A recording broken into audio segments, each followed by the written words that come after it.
বাংলার মুখ আমি দেখিয়াছি, তাই আমি পৃথিবীর রূপ খুঁজিতে যাই না আর।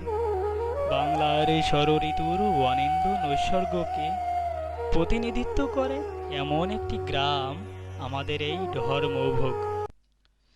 এই গ্রামে আছে ঐতিহ্যবাহী মাধ্যমিক বিদ্যালয়। এখান থেকে প্রতি বছর ছাত্রছাত্রীরা সাফল্যের সহিত এসএসসি পাস করছে এবং পরবর্তীতে মেডিকেল, ইঞ্জিনিয়ারিং সহ উচ্চশিক্ষা লাভ করে কর্মজীবনে সাফল্যের প্রমাণ রাখছে।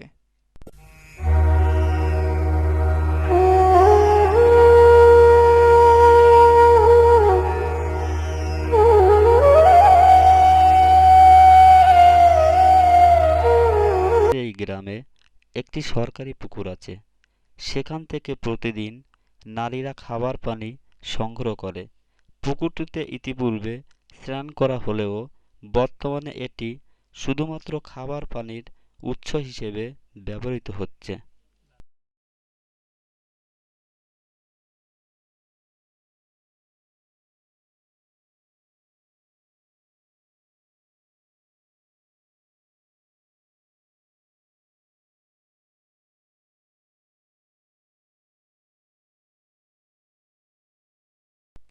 আমাদের এই গ্রামে বেশ কয়েকটি মন্দির আছে।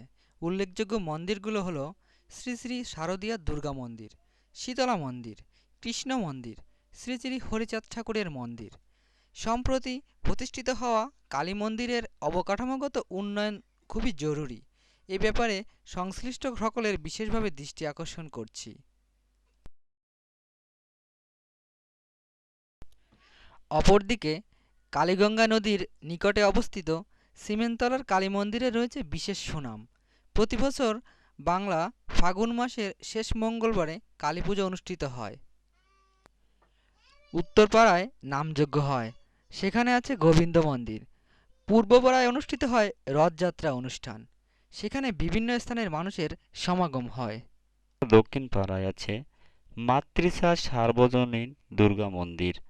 পশ্চিম পাড়ায় আছে জগদ্ধাত্রী দেবীর মন্দির। জটেশ্বরী বুড়ো মায়ের মন্দিরে প্রতি শনি মঙ্গলবারে অনেক লোকের সমাগম হয়। গ্রামে একটা সুন্দর সুদৃশ্য শ্মশান আছে। কথিত আছে যে একদা এক ভিন গ্রামের লোক শ্মশানের পাশের নদী দিয়ে নৌকায় করে যাবার সময় এর সৌন্দর্যে এতই মুগ্ধ হন যে তিনি বলে ওঠেন, আহা, এত সুন্দর শ্মশান দেখলেও মরিতে স্বাদ হয়।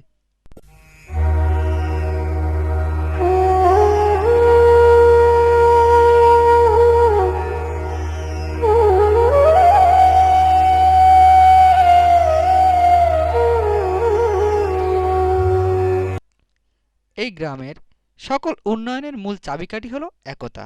আসুন সকলে একসাথে এই গ্রামের উন্নয়নের জন্য কাজ করি। ধন্যবাদ।